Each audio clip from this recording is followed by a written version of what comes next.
The Adventure of the Three Garridebs. It may have been a comedy, or it may have been a tragedy. It cost one man his reason, it cost me a bloodletting, and it cost yet another man the penalties of the law. Yet there was certainly an element of comedy. Well, you shall judge for yourselves. I remember the date very well, for it was in the same month that Holmes refused a knighthood for services which may perhaps some day be described.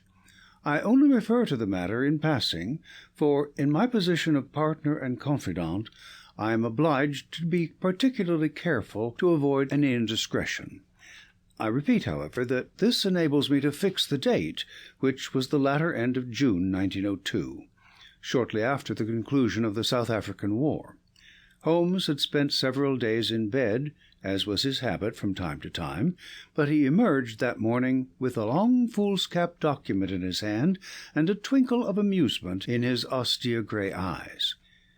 "There is a chance for you to make some money, friend Watson," said he. "Have you ever heard the name of Garrideb?" I admitted that I had not. "Well, if you can lay your hand upon a Garrideb, there's money in it." "Why?" "Ah, that's a long story. Rather a whimsical one, too. I don't think in all our explorations of human complexities we have ever come upon anything more singular. The fellow will be here presently for cross-examination, so I won't open the matter up until he comes. But meanwhile, that's the name we want." The telephone directory lay on the table beside me, and I turned over the pages in a rather hopeless quest. But to my amazement, there was this strange name in its due place. I gave a cry of triumph. "Here you are, Holmes! Here it is!" Holmes took the book from my hand. "Garrideb, N," he read. 136 Little Rider Street, W. "Sorry to disappoint you, my dear Watson, but this is the man himself. That is the address upon his letter. We want another to match him." Mrs. Hudson had come in with a card upon a tray. I took it up and glanced at it. "Why, here it is!" I cried in amazement. "This is a different initial. John Garrideb, Counselor at Law, Moorville, Kansas, USA. Holmes smiled as he looked at the card. "I'm afraid you must make yet another effort, Watson," said he. "This gentleman is also in the plot already, though I certainly did not expect to see him this morning. However, he is in a position to tell us a good deal which I want to know." A moment later he was in the room. Mr. John Garrideb, Counselor at Law, was a short, powerful man, with the round, fresh, clean-shaven face characteristic of so many American men of affairs. The general effect was chubby and rather childlike, so that one received the impression of quite a young man with a broad, set smile upon his face. His eyes, however, were arresting. Seldom in any human head have I seen a pair which bespoke a more intense inward life, so bright were they, so alert, so responsive to every change of thought. His accent was American, but was not accompanied by any eccentricity of speech.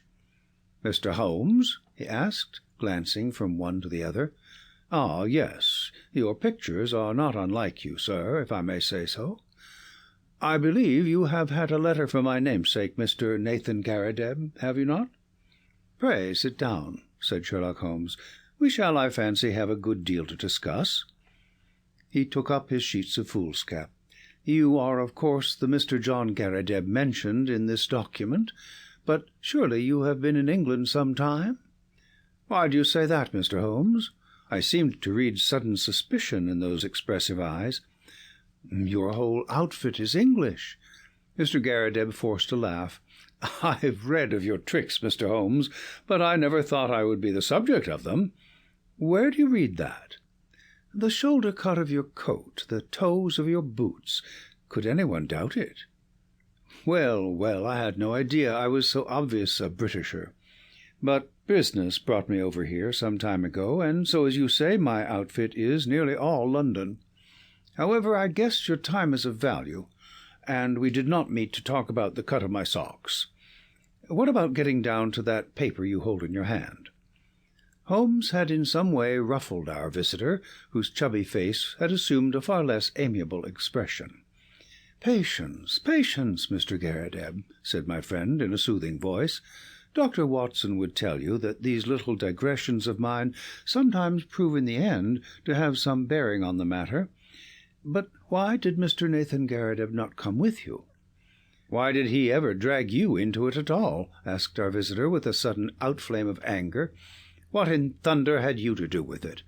Here was a bit of professional business between two gentlemen, and one of them must needs call in a detective. I saw him this morning, and he told me this fool trick he had played me, and that's why I am here. But I feel bad about it all the same." "There was no reflection upon you, Mr. Garrideb. It was simply zeal upon his part to gain your end, an end which is, I understand, equally vital for both of you. He knew that I had means of getting information, and therefore it was very natural that he should apply to me." Our visitor's angry face gradually cleared. "Well, that puts it different," said he. "When I went to see him this morning, and he told me he had sent to a detective, I just asked for your address and came right away. I don't want police butting into a private matter. But if you are content just to help us find the man, there can be no harm in that." "Well, that is just how it stands," said Holmes. "And now, sir, since you are here, we had best have a clear account from your own lips. My friend here knows nothing of the details." Mr. Garrideb surveyed me with not too friendly a gaze. "Need he know?" he asked. "We usually work together." "Well, there's no reason it should be kept a secret. I'll give you the facts as short as I can make them. If you came from Kansas, I would not need to explain to you who Alexander Hamilton Garrideb was. He made his money in real estate and afterwards in the wheat pit at Chicago, but he spent it in buying up as much land as would make one of your countries, lying along the Arkansas River west of Fort Dodge. It's grazing land and lumber land and arable land and mineralized land, and just every sort of land that brings dollars to the man that owns it. He had no kith nor kin, or if he had, I never heard of it, but he took a kind of pride in the queerness of his name. That was what brought us together. I was in the law at Topeka, and one day I had a visit from the old man, and he was tickled to death to meet another man with his own name. It was his pet fad, and he was dead set to find out if there were any more Garridebs in the world. "Find me another," said he. I told him I was a busy man and could not spend my life hiking round the world in search of Garridebs. "None the less," said he, "that is just what you will do if things pan out as I planned them." I thought he was joking, but there was a powerful lot of meaning in the words, as I was soon to discover. For he died within a year of saying them, and he left a will behind him. It was the queerest will that has ever been filed in the state of Kansas. His property was divided into 3 parts, and I was to have one on condition that I found 2 Garridebs who would share the remainder. It's $5 million for each, if it is a cent, but we can't lay a finger on it until we all 3 stand in a row. It was so big a chance that I just let my legal practice slide, and I set forth looking for Garridebs. There is not one in the United States. I went through it, sir, with a fine-toothed comb, and never a Garrideb could I catch. Then I tried the old country. Sure enough, there was the name in the London telephone directory. I went after him 2 days ago and explained the whole matter to him. But he is a lone man, like myself, with some women relations, but no men. It says 3 adult men in the will. So, you see, we still have a vacancy, and if you can help to fill it, we will be very ready to pay your charges."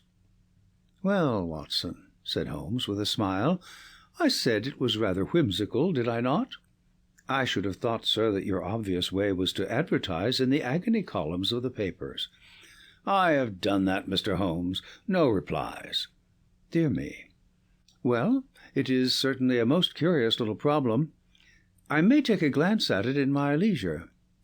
By the way, it is curious that you should have come from Topeka. I used to have a correspondent, he is dead now, old Lysander Starr, who was mayor in 1890. "Good old Starr," said our visitor. "His name is still honored. Well, Mr. Holmes, I suppose all we can do is to report to you and let you know how we progress. I reckon you will hear within a day or two." With this assurance our American bowed and departed. Holmes had lit his pipe, and he sat for some time with a curious smile upon his face. "Well?" I asked at last. "I'm wondering, Watson, just wondering." "At what?" Holmes took his pipe from his lips. "I was wondering, Watson, what on earth could be the object of this man in telling us such a rigmarole of lies. I nearly asked him so, for there are times when a brutal frontal attack is the best policy. But I judged it better to let him think he had fooled us. Here is a man with an English coat frayed at the elbow and trousers bagged at the knee, with a year's wear, and yet by this document and by his own account he is a provincial American, lately landed in London. There have been no advertisements in the agony columns. You know that I miss nothing there. They are my favourite covert for putting up a bird, and I would never have overlooked such a cock-pheasant as that. I never knew a Dr. Lysander Starr of Topeka. Touch him where you would, he is false. I think the fellow is really an American, but he has worn his accent smooth with years of London. What is his game, then, and what motive lies behind this preposterous search for Garridebs? It's worth our attention, for granting that the man is a rascal, he is certainly a complex and ingenious one. We must now find out if our other correspondent is a fraud also. Just ring him up, Watson." I did so, and heard a thin, quavering voice at the other end of the line. Yes, I am Mr. Nathan Garrideb." "Is Mr. Holmes there? I should very much like to have a word with Mr. Holmes." My friend took the instrument, and I heard the usual syncopated dialogue. "Yes, he has been here. I understand that you don't know him." "How long?" "Only 2 days." Yes, of course. It is a most captivating prospect. Will you be at home this evening? I suppose your namesake will not be there?" "Very good. We will come then, for I would rather have a chat without him. Dr. Watson will come with me." "I understood from your note that you did not go out often." "Well, we shall be round about 6. You need not mention it to the American lawyer." "Very good. Good-bye." It was twilight of a lovely spring evening, and even Little Rider Street, one of the smaller offshoots from the Edgware Road, within a stone-cast of old Tyburn Tree of evil memory, looked golden and wonderful in the slanting rays of the setting sun. The particular house to which we were directed was a large, old-fashioned, early Georgian edifice with a flat brick face, broken only by 2 deep bay windows on the ground floor. It was on this ground floor that our client lived, and, indeed, the low windows proved to be the front of the huge room in which he spent his waking hours. Holmes pointed, as we passed, to the small brass plate which bore the curious name. "Up some years, Watson," he remarked, indicating its discoloured surface. "It's his real name, anyhow, and that is something to note." The house had a common stair, and there were a number of names painted in the hall, some indicating offices and some private chambers. It was not a collection of residential flats, but rather the abode of bohemian bachelors. Our client opened the door for us himself, and apologized by saying that the woman in charge left at 4 o'clock. Mr. Nathan Garrideb proved to be a very tall, loose-jointed, round-backed person, gaunt and bald, some 60-odd years of age. He had a cadaverous face, with the dull, dead skin of a man to whom exercise was unknown. Large, round spectacles and a small, projecting goat's beard combined with his stooping attitude to give him an expression of peering curiosity. The general effect, however, was amiable, though eccentric. The room was as curious as its occupant. It looked like a small museum. It was both broad and deep, with cupboards and cabinets all round, crowded with specimens, geological and anatomical. Cases of butterflies and moths flanked each side of the entrance. A large table in the centre was littered with all sorts of debris, while the tall brass tube of a powerful microscope bristled up amongst them. As I glanced round, I was surprised at the universality of the man's interests. Here was a case of ancient coins, there was a cabinet of flint instruments. Behind his central table was a large cupboard of fossil bones. Above was a line of plaster skulls with such names as Neanderthal, Heidelberg, Cro-Magnon printed beneath them. It was clear that he was a student of many subjects. As he stood in front of us now, he held a piece of chamois leather in his right hand, with which he was polishing a coin. "Syracusan, of the best period," he explained, holding it up. "They degenerated greatly towards the end. At their best I hold them supreme, though some prefer the Alexandrian school. You will find a chair here, Mr. Holmes. Pray allow me to clear these bones. And you, sir? Yes, Dr. Watson, if you would have the goodness to put the Japanese vase to one side. You see round me my little interests in life. My doctor lectures me about never going out, but why should I go out when I have so much to hold me here? I can assure you that the adequate cataloguing of one of these cabinets would take me 3 good months." Holmes looked round him with curiosity. "But do you tell me you never go out?" he said. "Now and again I drive down to Sotheby's or Christie's. Otherwise I very seldom leave my room. I am not too strong, and my researches are very absorbing. But you can imagine, Mr. Holmes, what a terrific shock, pleasant but terrific, it was for me when I heard of this unparalleled good fortune. It only needs one more Garrideb to complete the matter, and surely we can find one. I had a brother, but he is dead, and female relatives are disqualified. But there must surely be others in the world. I had heard that you handled strange cases, and that was why I sent for you. Of course, this American gentleman is quite right, and I should have taken his advice first, but I acted for the best." "I think you acted very wisely indeed," said Holmes. "But are you really anxious to acquire an estate in America?" "Certainly not, sir. Nothing would induce me to leave my collection. But this gentleman has assured me that he will buy me out as soon as we have established our claim. $5 million was the sum named. There are a dozen specimens in the market at the present moment which fill gaps in my collection, and which I am unable to purchase for want of a few £100. Just think what I could do with $5 million. Why, I have the nucleus of a national collection. I shall be the Hans Sloane of my age." His eyes gleamed behind his great spectacles. It was very clear that no pains would be spared by Mr. Nathan Garrideb in finding a namesake. "I merely called to make your acquaintance, and there is no reason why I should interrupt your studies," said Holmes. "I prefer to establish personal touch with those with whom I do business. There are few questions I need ask, for I have your very clear narrative in my pocket, and I filled up the blanks when this American gentleman called. I understand that up to this week you were unaware of his existence." "That is so. He called last Tuesday." "Did he tell you of our interview today?" "Yes, he came straight back to me. He had been very angry." "Why should he be angry?" "He seemed to think it was some reflection on his honor, but he was quite cheerful again when he returned." "Did he suggest any course of action?" "No, sir, he did not."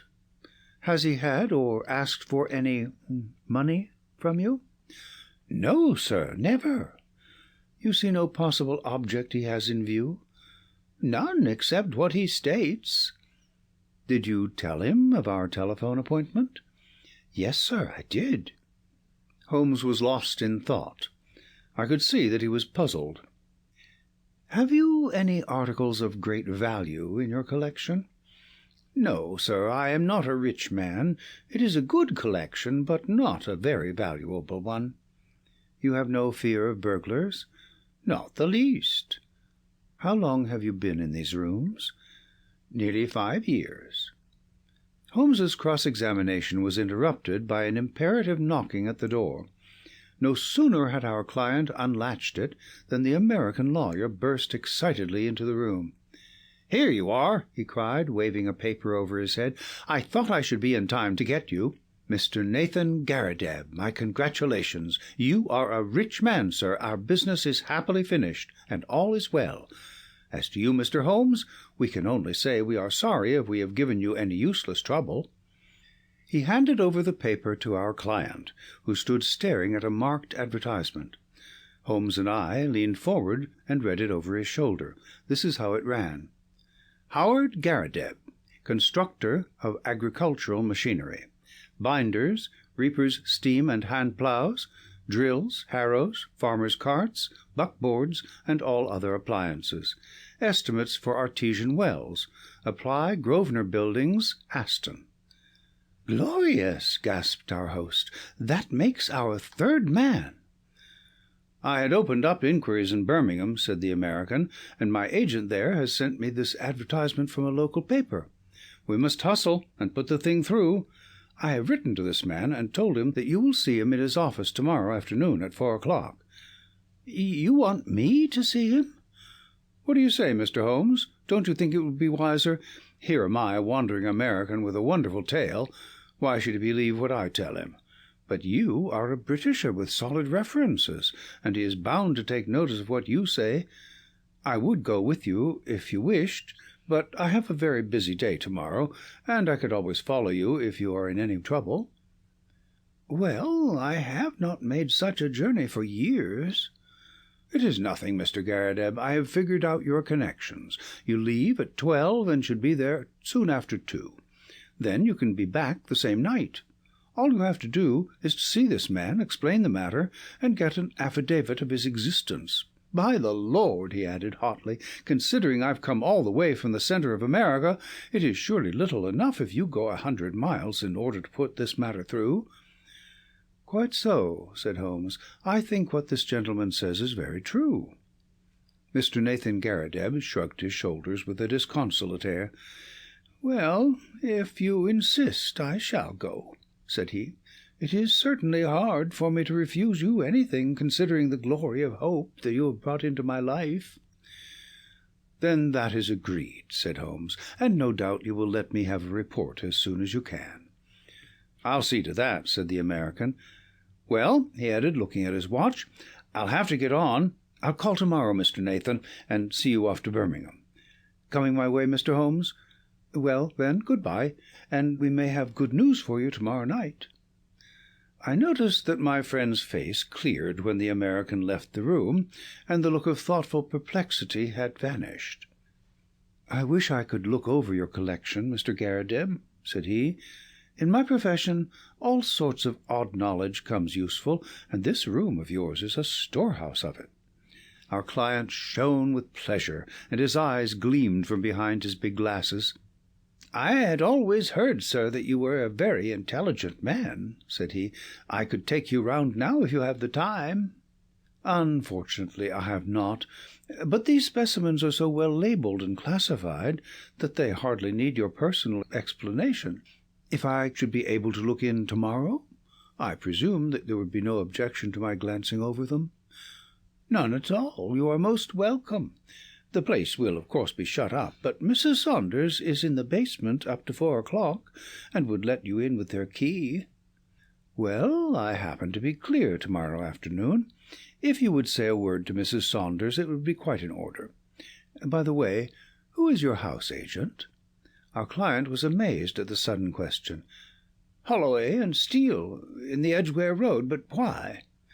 "I am a bit of an archaeologist myself when it comes to houses," said Holmes, laughing. "I was wondering if this was Queen Anne or Georgian." "Georgian, beyond doubt." "Really? I should have thought a little earlier. However, it is easily ascertained. Well, good-bye, Mr. Garrideb, and may you have every success in your Birmingham journey."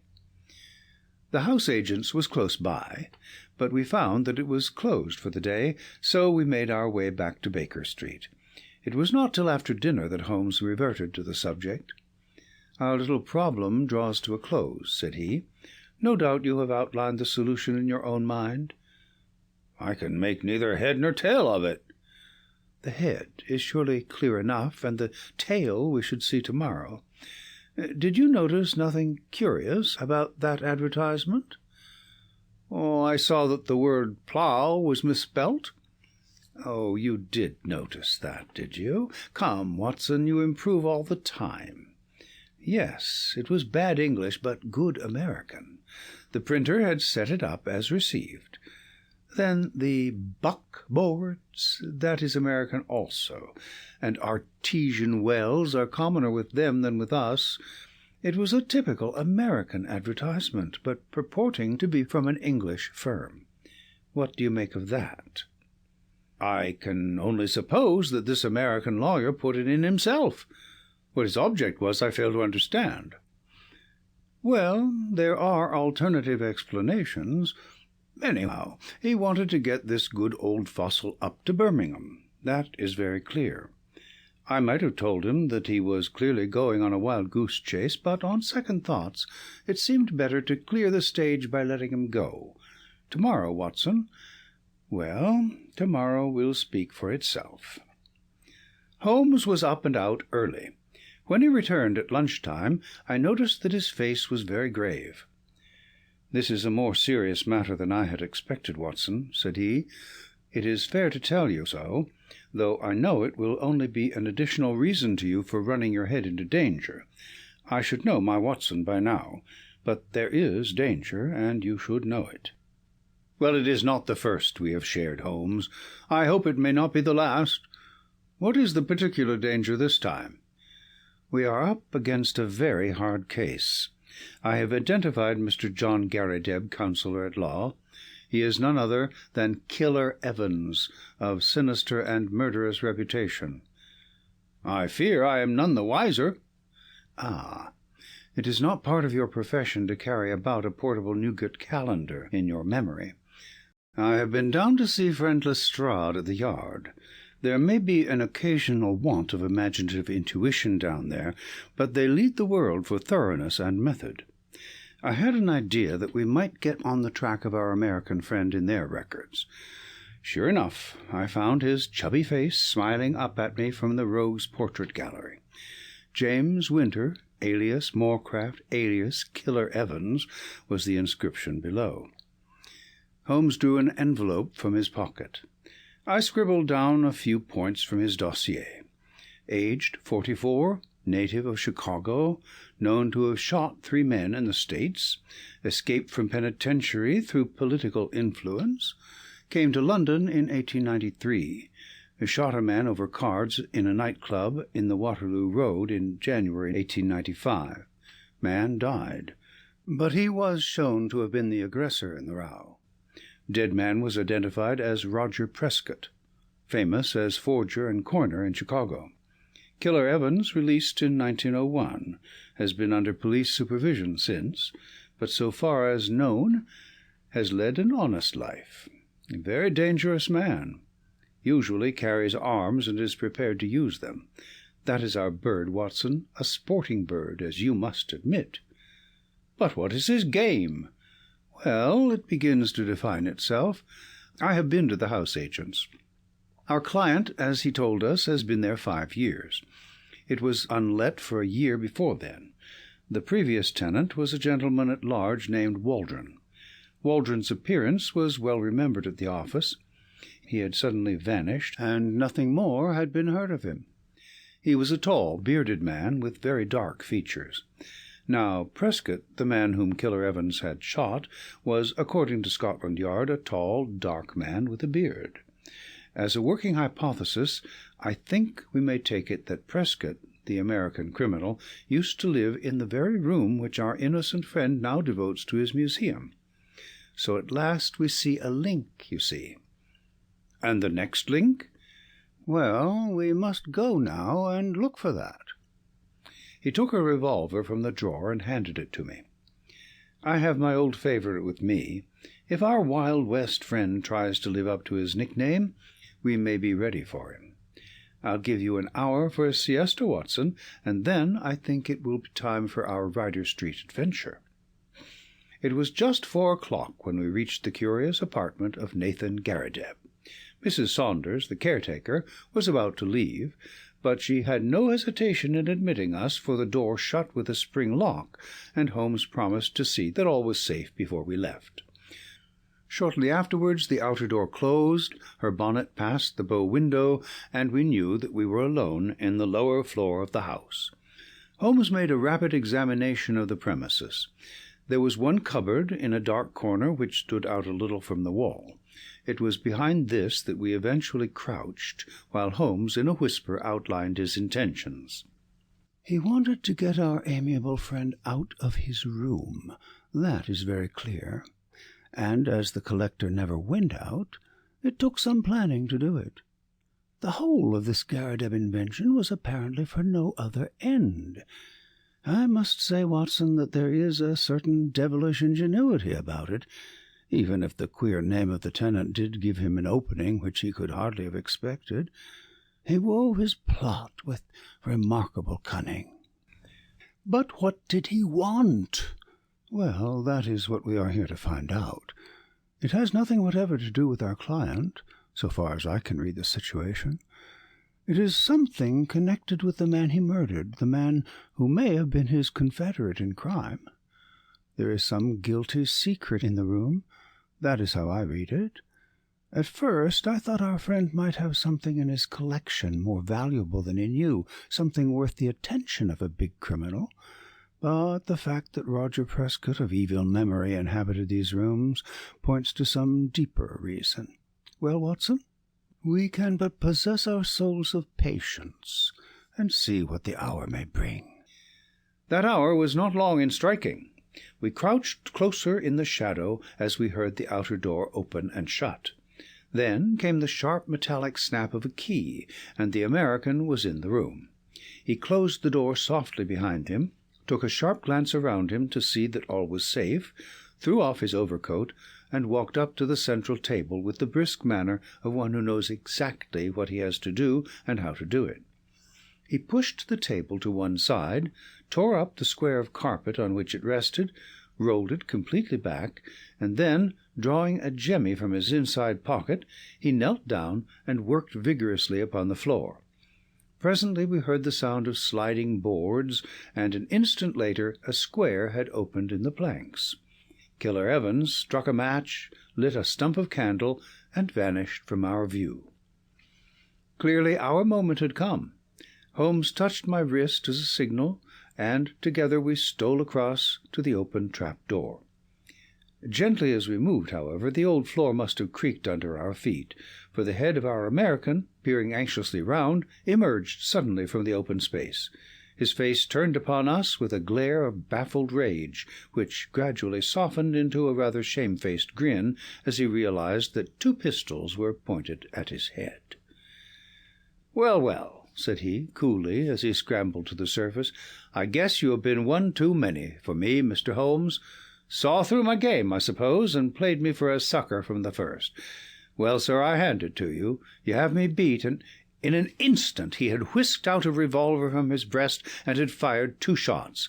I felt a sudden hot sear, as if a red-hot iron had been pressed to my thigh. There was a crash as Holmes's pistol came down on the man's head. I had a vision of him sprawling upon the floor with blood running down his face, while Holmes rummaged him for weapons. Then my friend's wiry arms were around me, and he was leading me to a chair. "You're not hurt, Watson. For God's sake, say that you are not hurt." It was worth a wound. It was worth many wounds to know the depth of loyalty and love which lay behind that cold mask. The clear, hard eyes were dimmed for a moment, and the firm lips were shaking. For the one and only time I caught a glimpse of a great heart as well as of a great brain. All my years of humble but single-minded service culminated in that moment of revelation. "It's nothing, Holmes. It's a mere scratch." He had ripped up my trousers with his pocket-knife. "You are right," he cried, with an immense sigh of relief. "It is quite superficial." His face set like flint as he glared at our prisoner, who was sitting up with a dazed face. "By the Lord, it is as well for you. If you had killed Watson, you would not have got out of this room alive. Now, sir, what have you to say for yourself?" He had nothing to say for himself. He only lay and scowled. I leaned on Holmes's arm, and together we looked down into the small cellar which had been disclosed by the secret flap. It was still illuminated by the candle which Evans had taken down with him.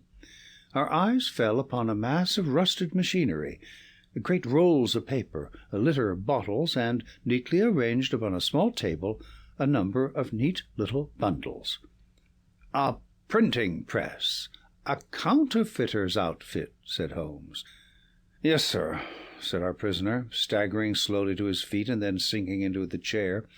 "The greatest counterfeiter London ever saw. That's Prescott's machine, and those bundles on the table are 2,000 of Prescott's notes, worth 100 each, and fit to pass anywhere.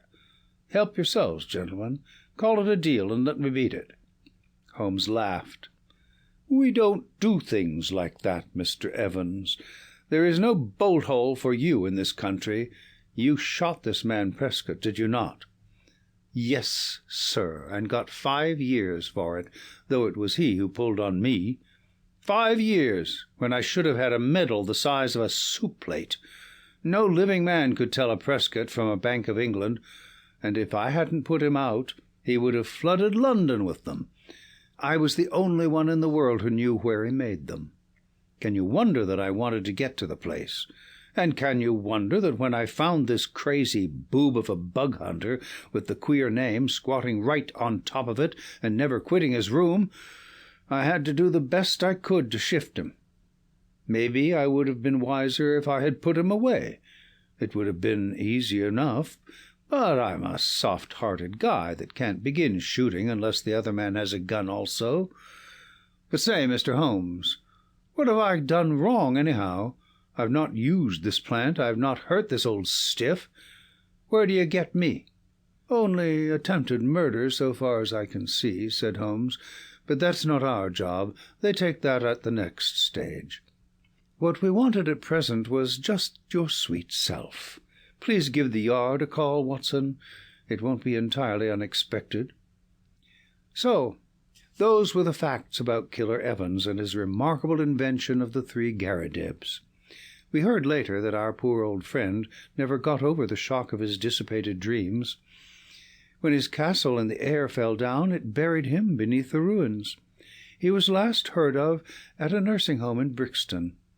It was a glad day at the Yard when the Prescott outfit was discovered, for though they knew that it existed, they had never been able, after the death of the man, to find out where it was. Evans had indeed done great service and caused several worthy C.I.D. men to sleep the sounder, for the counterfeiter stands in a class by himself as a public danger. They would willingly have subscribed to that soup-plate medal of which the criminal had spoken, but an unappreciative bench took a less favorable view, and the killer returned to those shades from which he had just emerged. End of the adventure of the 3 Garridebs.